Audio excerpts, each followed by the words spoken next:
બલિહારી એસે દુઃખ કી કે પલ પલ નામ જપાય. કૃષ્ણ તમે અમારી સાથે રહો એવું દુઃખ અમને આપો. અને એક દુઃખ નહીં હો, વિપદઃ સંતુ ન સસ્વદ. વિપદઃ એક બે નહીં, અનેક દુઃખ આપી દો અમને. કારણ કે આ સંસારના મનુષ્યનો સ્વભાવ છે કે જ્યારે દુઃખ આવે ત્યારે જ પરમાત્માને યાદ કરીએ. સુખમાં આપણે ભગવાનને યાદ નથી કરતા. સુખમાં હું વિસરું તને, દુઃખોમાં હું યાદ કરું.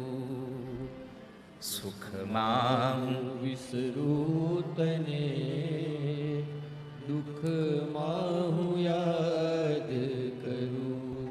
મૂડી હોય જ્યારે બે પૈસાની, બની જાવ હું ત્યારે બહુ અભિમાની. જ્યારે ખાવાના ફાંફા પડે ત્યારે તને યાદ કરું. મુશ્કેલી જ્યારે પડે ત્યારે તને યાદ કરું. આ સંસારમાં મને જ્યારે જ્યારે મુશ્કેલી પડે છે ત્યારે ત્યારે પ્રભુ તને યાદ કરીએ છીએ. બાકી તો તને ભૂલી જનારા છીએ અમે.